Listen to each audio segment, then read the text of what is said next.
Welcome back students. ये हमारा second class है इलेक्ट्रोस्टैटिक्स का। तो फर्स्ट क्लास में हमने एक अंडरस्टैंडिंग डेवलप की थी अबाउट इलेक्ट्रिक चार्जेस, क्योंकि इस पर्टिकुलर यूनिट में हम इलेक्ट्रिक चार्जेस के ही बारे में पढ़ने वाले हैं, उनके इफेक्ट्स के बारे में पढ़ने वाले हैं जब चार्जेस रेस्ट में होंगे। तो हमने कुछ हिस्ट्री के बारे में भी देखा था कि कैसे जो है इलेक्ट्रिक फोर्सेस का डिस्कवरी हुआ था, और काफ़ी लंबे समय तक काफ़ी इन्वेस्टिगेशंस के बाद ये चार्ज पार्टिकल्स का डिस्कवरी हुआ था। और वो चार पार्टिकल्स हैं इलेक्ट्रॉन्स हैं, प्रोटॉन्स, जो कि एटम के अंदर रिसाइड करते हैं। अब हम लोग यहाँ पे क्या डिस्कस करने वाले हैं कि कभी कभी अगर सभी ऑब्जेक्ट्स जो हैं, क्योंकि एटम से बने हुए हैं और एटम के अंदर जो है पॉजिटिव और नेगेटिव चार्ज दोनों एग्जिस्ट करते हैं, तो ये ऑब्जेक्ट्स एक दूसरे पे इलेक्ट्रिक फोर्सेस क्यों नहीं एक्सर्ट करते हैं, ये क्वेश्चन है। और क्यों कभी कभी ऑब्जेक्ट्स इलेक्ट्रिक फोर्सेस एक्सर्ट करते हैं, जैसे कि जो कॉमनली ऑब्जर्वेशंस हैं उनमें एक ही होगा कि अगर आपने एज ए स्टूडेंट जो है स्कूल में क्लासेस में आपने किया होगा, आपने स्केल को अपने हेयर से रब करने के बाद या कॉम को अपने हेयर से रब करने के बाद आप देखेंगे पेपर्स के छोटे पीसेस जो है वो अट्रैक्ट किए जा सकते हैं। तो ये अट्रैक्टिव फोर्स सडनली कहाँ से आ जाता है? सिर्फ रबिंग की वजह से। और पहले ये फोर्स क्यों नहीं था, तो ये हम यहाँ पे समझने वाले हैं। या ओवरऑल हम ये देखेंगे कि कैसे ऑब्जेक्ट्स जो है वो इलेक्ट्रिक फोर्सेस एक्सर्ट कर सकते हैं। इलेक्ट्रिक फोर्स एक्सर्ट करने के लिए ऑब्जेक्ट्स पे कुछ चार्ज होना चाहिए, इलेक्ट्रिक चार्ज होना चाहिए। तो क्या ऑब्जेक्ट्स में पहले से इलेक्ट्रिक चार्ज नहीं है? पहले से इलेक्ट्रिक चार्जेस हैं। हर एटम जो है वो किससे, इलेक्ट्रॉन्स, प्रोटॉन्स और न्यूट्रॉन्स से बना है, जिसमें इलेक्ट्रॉन्स प्रोटॉन्स जो है वो चार्ज पार्टिकल्स हैं। तो फिर वो फोर्सेस क्यों नहीं एक्सर्ट करते हैं नॉर्मल केस में, और क्यों जब हम एक कॉम को स्केल को रब करते हैं अपने केस में तब हमें इस फोर्स का इफेक्ट देखने को मिलता है, वो हम यहाँ पे समझने वाले हैं। तो बेसिकली हम ये देखने वाले हैं कि चार्ज किसी बॉडी को चार्ज करने के मेथड्स क्या हैं। चार्ज किसी बॉडी को चार्ज करने का मतलब ये है कि उस पे नेट चार्ज जीरो नहीं है। नेट चार्ज का मतलब आप समझ रहे होंगे, कभी भी किसी बॉडी पे कितना चार्ज है उसके लिए हमको चार्जेस को एल्जेब्रिकली ऐड करना होता है। तो अगर हम बात करते हैं किसी नॉर्मल ऑब्जेक्ट्स की, कोई भी नॉर्मल ऑब्जेक्ट, जैसे आप अगर कॉम के या जैसे स्केल का, ज्योमेट्री बॉक्स में जो स्केल रहता है उसका एग्जांपल लिया है, अगर हम उसकी बात करें जब प्लास्टिक का रहता है, तो इनिशियली जब हमने उसको रब नहीं किया है किसी सरफेस से अपने हेयर से, तो उस केस में इनिशियली क्या कंडीशन है? इनिशियली ये क्या है, बहुत सारे एटम्स से बना है। एक्चुअली यहाँ पे बिलियंस ट्रिलियंस ऑफ एटम्स होंगे जिनसे मिलकर बना हुआ है। सभी एटम्स में प्रोटॉन्स भी हैं और इलेक्ट्रॉन्स भी हैं, सभी एटम्स में चार्ज है। तो यहाँ पे हो सकता है बिलियन ट्रिलियंस एटम इलेक्ट्रॉन्स हैं और बिलियन ट्रिलियंस प्रोटॉन्स हैं, काफी सारे इलेक्ट्रॉन्स हैं, काफी सारे प्रोटॉन्स हैं। बट प्रॉब्लम यहाँ पे है कि हर एक एटम में, यहाँ पे हर एक एटम में जितने नंबर ऑफ प्रोटॉन्स हैं उतने नंबर ऑफ इलेक्ट्रॉन्स हैं। हर एक इंडिविजुअल एटम जिससे बना हुआ है उसमें नंबर ऑफ प्रोटॉन्स और इलेक्ट्रॉन्स सेम है। तो अगर आप टोटल चार्ज फाइंड करना चाहते हैं ऑन अ सिंगल एटम, तो अगर आप एक सिंगल एटम पे टोटल चार्ज फाइंड करना चाहते हैं, सपोज यहाँ पे जो नंबर ऑफ इलेक्ट्रॉन्स जो है एक एटम में सपोज n है, तो चार्ज ऑन द इलेक्ट्रॉन्स कितना हो जाएगा, n into e with a minus. E जो है 1.6 10 to the power -19 कूलम होगा। इसी तरीके से इतने ही क्या है, प्रोटॉन्स हैं, तो n नंबर ऑफ प्रोटॉन्स भी हैं और एक प्रोटॉन का चार्ज भी E के बराबर होता है। यहाँ पर आपको मैंने बताया था कि E को मैं कैसे डिनोट करूंगा, 1.6 10 to the power -19 कूलम। इस नंबर को हम लोग इस सिंबल से डिनोट करने वाले हैं। सो प्रोटॉन्स की वजह से जो एक सिंगल एटम का चार्ज होगा वो भी कितना होगा, Ne ही होगा। जितने नंबर ऑफ इलेक्ट्रॉन्स है उतने नंबर ऑफ प्रोटॉन्स भी हैं। तो अगर मैं यहाँ पे बोलता हूँ या फाइंड करने के लिए बोला जाता है कि total charge on a single atom कितना होगा, तो आप क्या करेंगे, इलेक्ट्रॉन्स का चार्ज प्रोटॉन्स का चार्ज एल्जेब्रिकली ऐड करेंगे विद साइन। तो Ne plus Ne that will give 0। तो एटम एज अ होल क्या है, न्यूट्रल है, उसका नेट चार्ज 0 है। अगर नेट चार्ज 0 है तो वो इलेक्ट्रिकल इफेक्ट्स प्रोड्यूस नहीं कर सकता, इलेक्ट्रिक फोर्सेस एक्सर्ट नहीं कर सकता। इस तरीके से देखा जाए तो जितने भी एटम्स, चाहे यहाँ पे बिलियंस ट्रिलियंस ऑफ एटम्स होंगे, सब पे नेट चार्ज 0 है। तो ओवरऑल इस बॉडी पे नेट चार्ज जो है वो क्या है, नेट चार्ज जो है वो 0 है इनिशियली, या हम बोलेंगे कि बॉडी जो है वो न्यूट्रल है। नेट चार्ज 0 को हम बोलते हैं इलेक्ट्रिकली न्यूट्रल, जैसे न्यूट्रॉन्स इलेक्ट्रिकली न्यूट्रल होते हैं। तो ये प्रॉब्लम है यहाँ पे कि इस पे नेट चार्ज 0 है और अभी ये कोई फोर्स एक्सर्ट नहीं कर सकता है। तो फिर रबिंग के बाद क्या होता है, जब इसको हम कॉम से रब कर रहे हैं तब क्या हो रहा है, सॉरी हेयर से या किसी क्लोथ से हम रब कर रहे हैं तब क्या हो रहा है, उसको हम यहाँ पे समझने वाले हैं। तो फिलहाल एक चीज जो हमने यहाँ पे देखी कि एक पर्टिकुलर नॉर्मल केस में बॉडीज जो है वो न्यूट्रल होती हैं, क्योंकि हर एटम में जितने नंबर ऑफ प्रोटॉन्स प्रोटॉन्स और जितने नंबर ऑफ इलेक्ट्रॉन्स हैं उनका नंबर क्या है, सेम है और टोटल चार्ज जो है वो 0 हो जाता है। तो हम किसी बॉडी को चार्ज कैसे कर सकते हैं? एक्चुअल में चार्जिंग के डिफरेंट मेथड्स हैं जैसा जिनसे आप एक ऑब्जेक्ट को चार्ज कर सकते हैं। कुछ मेथड जो है सिर्फ कंडक्टर्स के लिए एप्लीकेबल हैं और कुछ मेथड जो है कुछ मेथड जो है किसी भी बॉडी के लिए, चाहे वो कंडक्टर्स हो चाहे वो इंसुलेटर्स हो, सभी केस में अप्लाई कर सकते हैं। अच्छा, मैंने यहाँ पे अगर कंडक्टर का नाम लिया ही है तो आपको इस चीज़ का आइडिया होगा कि जो कंडक्टर्स होते हैं उसमें काफ़ी सारे फ्री इलेक्ट्रॉन्स होते हैं जो इजीली मूव कराए जा सकते हैं, लेकिन इंसुलेटर्स में सारे इलेक्ट्रॉन्स प्रॉपर्ली बाउंडेड होते हैं जिनको उनकी लोकेशन से डिस्प्लेस करना काफ़ी डिफिकल्ट होता है। आप जानते हैं कंडक्टर्स और इंसुलेटर्स के बारे में। तो हम ये किस तरीके से हम किसी बॉडी को चार्ज कर सकते हैं, अगर हम ये समझ जाएंगे उसके बाद आपको आइडिया लगेगा क्यों कभी कभी दो बॉडीज जो हैं, दो ऑब्जेक्ट जो हैं, एक दूसरे पे इलेक्ट्रिकल फोर्सेस एक्सर्ट कर सकते हैं। तो सबसे पहला जो मेथड है जो हम समझने वाले हैं, चार्जिंग बाय फ्रिक्शन, जो काफ़ी कॉमन है। एक्चुअल में जो हमने पीछे एग्जांपल्स डिस्कस किए थे related to the history of discovery of charges, electric charges, तो वहाँ पर जो यही मेथड यूज किया जा रहा था जब एम्बर को सिल्क या वूलन क्लॉथ से रब किया जा रहा था या फिर ग्लास रॉड्स को हम लोग सिल्क या वूलन क्लॉथ से रब कर रहे थे, तो उस समय जो मेथड यूज किया जा रहा था उसको हम चार्जिंग बाय फ्रिक्शन बोलते हैं। एक्चुअल में बॉडीज को फ्रिक्शन से हम चार्ज कर सकते हैं। तो क्या किया जा रहा है एक्चुअल में, तो हम यहाँ पर इसका बेसिक प्रिंसिपल समझने की कोशिश करते हैं। सपोज हमारे पास दो ऑब्जेक्ट्स हैं, object A and object B. Initially दोनों क्या होंगे, न्यूट्रल होंगे। जितने नंबर ऑफ इलेक्ट्रॉन्स है उतने नंबर ऑफ प्रोटॉन्स हैं। टोटल की भी बात करें, टोटल नंबर ऑफ इलेक्ट्रॉन्स है, टोटल नंबर ऑफ प्रोटॉन्स क्या है, सेम है कि हर एटम में जो नंबर ऑफ इलेक्ट्रॉन्स है, नंबर ऑफ प्रोटॉन्स है वो क्या है, इक्वल है। Initially both the bodies are electrically neutral. अब अगर मैं एक सिंपल रखने के लिए एग्जांपल्स पे, एक्चुअली यहाँ पे बिलियंस ऑफ प्रोटॉन्स इलेक्ट्रॉन्स हैं, बट हम एग्जांपल को सिंपल रखने के लिए सपोज इस बॉडी पे 100 प्रोटॉन्स हैं तो 100 ही इलेक्ट्रॉन्स भी होंगे। इस तरीके से ड्रॉ कर रहा हूँ। और सेम तरीके से मैं यहाँ बोल रहा हूँ कि इस बॉडी पे भी सपोज लेट्स से 400 प्रोटॉन्स हैं तो 400 क्या होंगे, इलेक्ट्रॉन्स भी होंगे। तो ये दोनों बॉडीज इलेक्ट्रिकली न्यूट्रल है। आगे चल के हम पढ़ने वाले इलेक्ट्रिकली न्यूट्रल बॉडीज एक दूसरे पे इलेक्ट्रिक फोर्सेस एक्सर्ट नहीं कर सकती हैं, जो हम कूलोम्स लॉ के अंडर पढ़ेंगे। फोर्सेस के बारे में हम आगे चल के डिस्कस करेंगे। फिलहाल देखते हैं चार्जिंग के बारे में।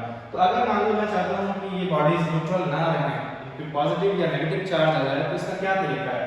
इसका ये तरीका है कि किसी भी तरीके से अगर मैं इसमें से कोई चार्ज पार्टिकल या तो प्रोटॉन्स या इलेक्ट्रॉन्स को इसमें ट्रांसफर कर दूं तो दोनों बॉडीज चार्ज हो सकती हैं। कैसे होंगी वो डिस्कस करते हैं। उससे पहले एक इंपॉर्टेंट पॉइंट, हम लोग प्रोटॉन्स को एक बॉडी से दूसरी बॉडी ट्रांसफर नहीं कर सकते हैं। प्रोटॉन्स जो न्यूक्लियस के अंदर रिसाइड करता है और प्रोटॉन्स को रिमूव करना काफी डिफिकल्ट होगा, क्योंकि प्रोटॉन्स जो है बहुत स्ट्रांगली हेल्ड है inside the nucleus bye something called nuclear force, जिसके बारे में आपको पढ़ना है इस पर्टिकुलर 12th स्टैंडर्ड में ही।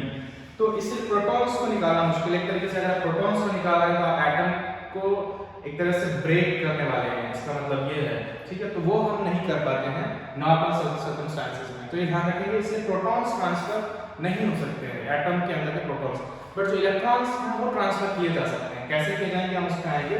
बट सपोज हमने क्या किया कि इस पर्टिकुलर बॉडी के सपोज लेट्स से 10 इलेक्ट्रॉन्स जो हैं, और या फिर हम ऐसा करते हैं 50 इलेक्ट्रॉन्स इस पे ट्रांसफर कर दिए, इस बॉडी को 50 इलेक्ट्रॉन्स ट्रांसफर कर दिए। तो यहाँ पे जो नंबर ऑफ इलेक्ट्रॉन्स रह जाएंगे वो कितने रह जाएंगे, 50 इलेक्ट्रॉन्स रह जाएंगे इस बॉडी पे। कैसे ट्रांसफर किए हैं आते हैं उस पॉइंट पे, उस पे आते हैं। इसी तरीके से अगर हम ऐसा कर पाते हैं तो अब देखते हैं इस पर्टिकुलर बॉडी में टोटल कितना चार्ज है। तो 100 प्रोटॉन्स का चार्ज होगा 100 into E प्लस में, और 50 इलेक्ट्रॉन्स हैं तो 50 इलेक्ट्रॉन्स का चार्ज होगा -50E into -2 होगा। तो हमारा जो टोटल चार्ज को मैं Q1 लिख दे रहा हूँ, बॉडी A पे टोटल चार्ज जो आ गया वो आ गया 100 - 50E, that is 50E, where E is 1.6 × 10⁻⁻⁹ coulomb. ध्यान रखेंगे मल्टीप्लाई करना होगा चार्ज आपको लिखना, तो मैं E के टर्म्स में हम लोग समझ रहे हैं। तो यहाँ पे 50E का चार्ज आया, क्लियरली पॉजिटिव चार्ज है, ये पॉजिटिव चार्ज है, मतलब ये बॉडी अब जो है पॉजिटिवली चार्ज हो गई है। इसके लिए डेफिशिएंसी ऑफ इलेक्ट्रॉन हमने क्रिएट किया है। यहाँ पे क्या क्रिएट हुआ है, यहाँ पे डेफिशिएंसी ऑफ इलेक्ट्रॉन्स क्रिएट हुआ है। कैसे, जैसे जब ये बॉडी का इलेक्ट्रॉन होती है, हमने कुछ इलेक्ट्रॉन्स को इस बॉडी से रिमूव करके दूसरी बॉडी में ऐड कर दिया है, या हम ऐड भी नहीं करते हैं कहीं और। तो ये तो एक्चुअल में डेफिशिएंसी ऑफ इलेक्ट्रॉन्स की वजह से पॉजिटिवली चार्ज हो गई है।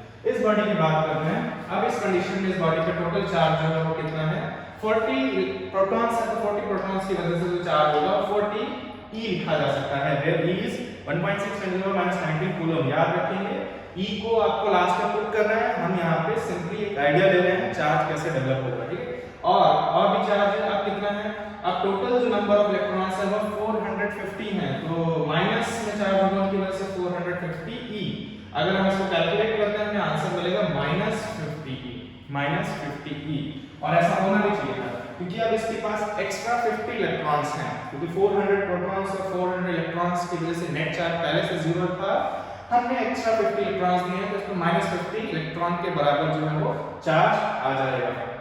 इस तरीके से ये बॉडी जो है वो नेगेटिवली चार्ज हो जाएगी। इसको हम ऐसे डिनोट कर देते हैं, अभी क्या बोल सकते हैं, ये नेगेटिवली चार्ज है और ये किस वजह से है, this is due to excess of electrons.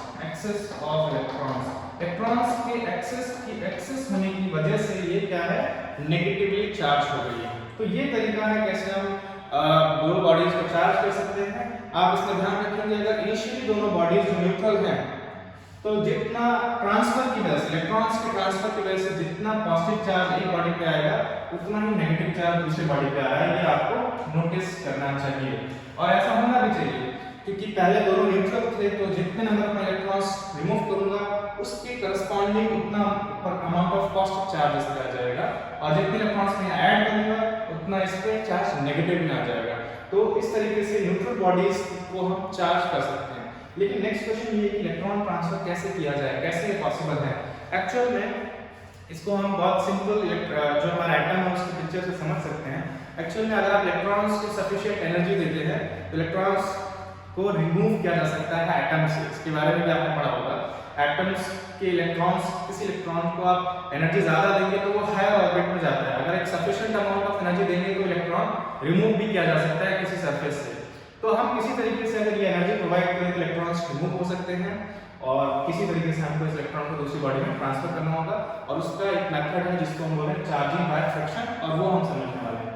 तो अगर हम क्या करते हैं, इसी को देखते हैं, अगर हम इन दो बॉडीज को रब करते हैं तो एक चीज ध्यान रखेंगे, जब हम बॉडीज को रब कर रहे हैं ये डिफरेंट बॉडीज हैं, डिफरेंट मटेरियल से मिलकर बनी हुई हैं।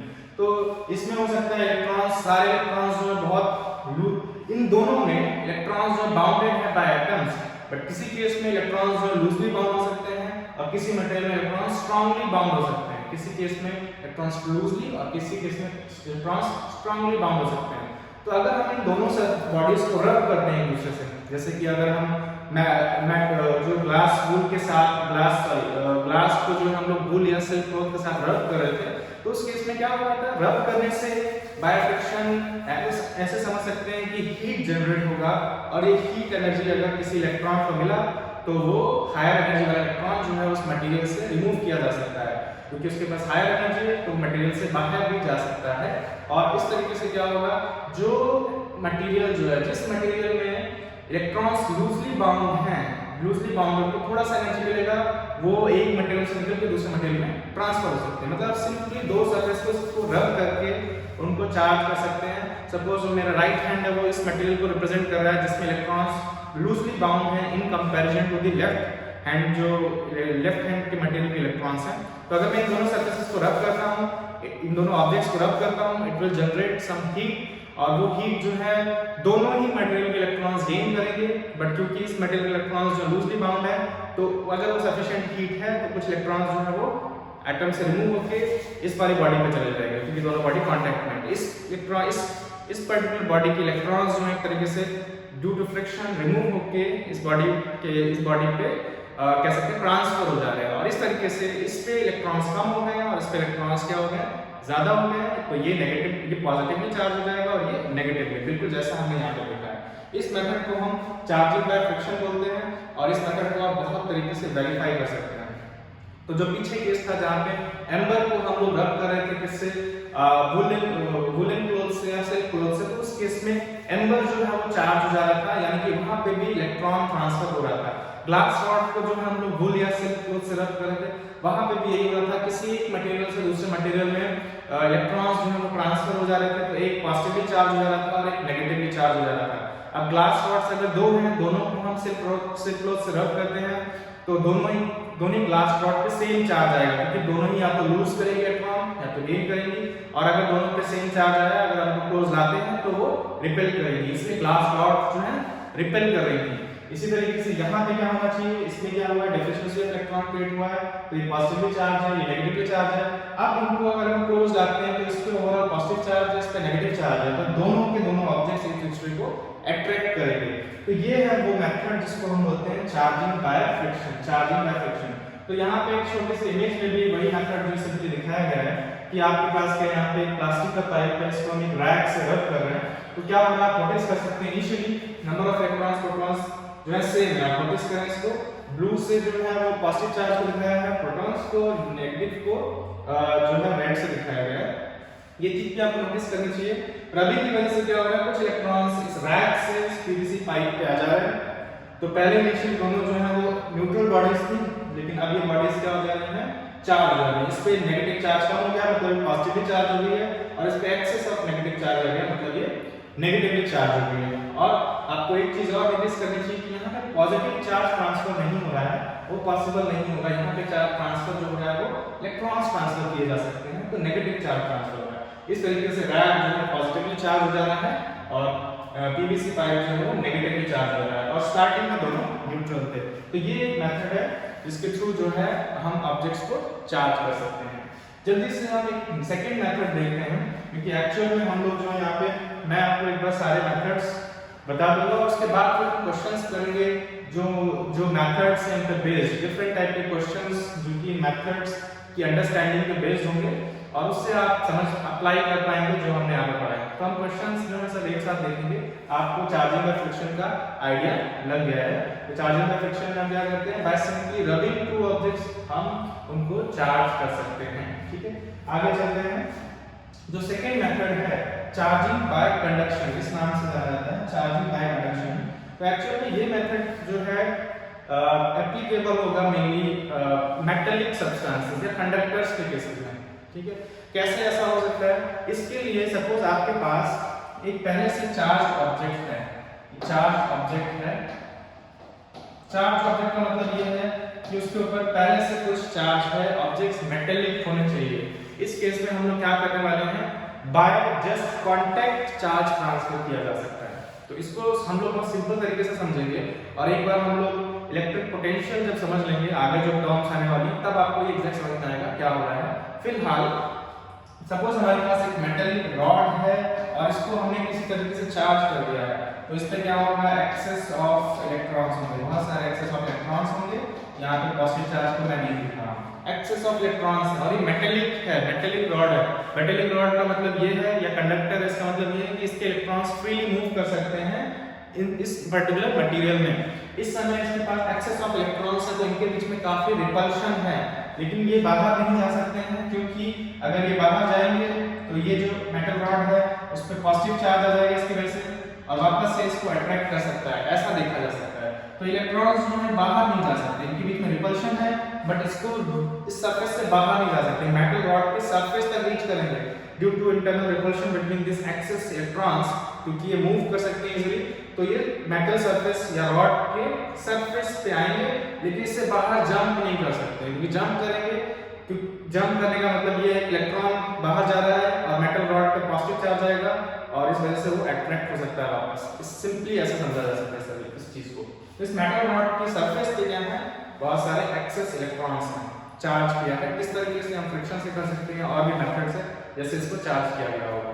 अब क्या करते हैं, सपोज हमारे पास एक मेटल स्फीयर है जो कि पहले से सपोज न्यूट्रल हो सकता है, एक मेटेलिक स्फीयर है, मेटेलिक बॉडी कुछ भी हो सकता है, वो न्यूट्रल है पहले से। और हम क्या करेंगे, इस पर्टिकुलर मेटेलिक रॉड को ले जाके इससे कांटेक्ट में लाएंगे। जैसे आप इसको इससे टच करेंगे, होने क्या वाला है कि अब जो है यहाँ पे तो रिपल्शन है, ये भी मेटेलिक, ये ध्यान रखना ये मेटेलिक सरफेस ही है, और यहाँ पे चार्जेस के बीच में रिपल्शन है। तो वो क्या करेगा, जैसे आप इसको इससे कांटेक्ट में लाएंगे, ड्यू टू रिपल्शन इस मेटल के जो इलेक्ट्रॉन्स हैं वो भी रिपल्शन फील करेंगे, ये इलेक्ट्रॉन्स जो है उनको रिपेल करेंगे, और रिपल्शन से क्या होगा, क्योंकि यहाँ पे एक्सेस ऑफ इलेक्ट्रॉन्स हैं, वो इलेक्ट्रॉन्स को रिपेल कर सकते हैं, इलेक्ट्रॉन्स दूर जाएंगे, और इस वजह से इलेक्ट्रॉन्स जो हैं थ्रू रिपल्शन इस पर्टिकुलर बॉडी में मूव करके आ सकते हैं, इस पर्टिकुलर बॉडी से इस पर्टिकुलर बॉडी की तरफ ट्रांसफर किए जा सकते हैं जस्ट बाय कांटेक्ट।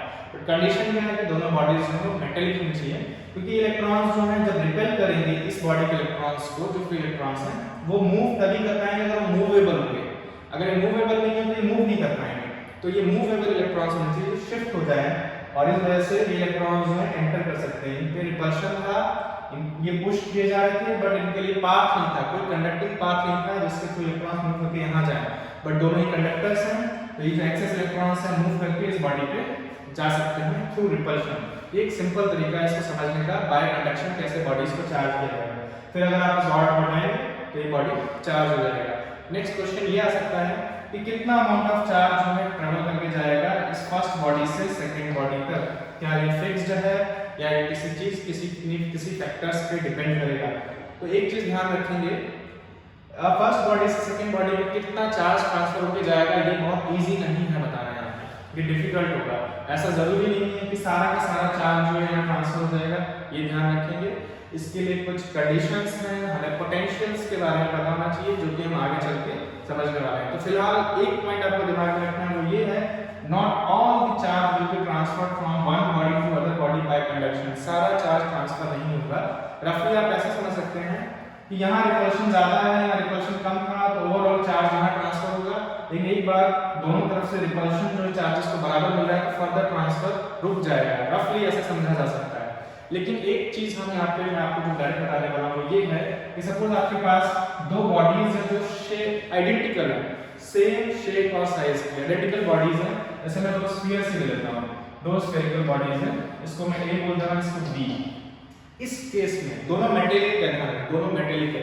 इस केस में सपोज ये चार्ज बॉडी है, इसमें मैं टोटल चार्ज बोलता हूँ, मान लेते हैं माइनस नेगेटिव चार्ज है, और मान लेते हैं कि इस पे नेगेटिव चार्ज जो है वो लेट्स से Q है, नेगेटिव चार्ज कितना है Q है, और ये दोनों बॉडीज आइडेंटिकल है। तो ऐसे केसेस में जहां आइडेंटिकल बॉडीज हैं और उनमें आप बाय कंडक्शन जो है वो उनको चार्ज कर रहे हैं, तो इन केसेस में क्या होगा, इन केसेस में जब आप इसको जैसे ही इसको टच करते हैं और फिर रिमूव करते हैं, इसको इसके साथ टच करने के बाद आप रिमूव करते हैं, तो दोनों पे जो चार्ज होगा बॉडी ए और बॉडी बी, उन पे चार्ज जो है वो इक्वली डिवाइड हो जाएगा, मतलब टोटल चार्ज जो वो कितना था Q था, अब इस पे चार्ज रह जाएगा -q/2 और इस पे रह जाएगा -q/2। लेकिन ये कब होगा, when both the bodies are identical, when both the bodies are identical in shape and size, ये कंडीशन है इसलिए आइडेंटिकल होनी चाहिए बॉडीज। लेकिन फिर आपके दिमाग में क्वेश्चन आ सकता है कि हमें कैसे पता ऐसा होगा कि नहीं होगा। तो इसके लिए आपको वेट करना पड़ेगा जब तक हम पोटेंशियल्स के बारे में अच्छे से नहीं समझते हैं, हम एग्जैक्टली नहीं समझ सकते हैं कि ऐसा क्यों हो रहा है।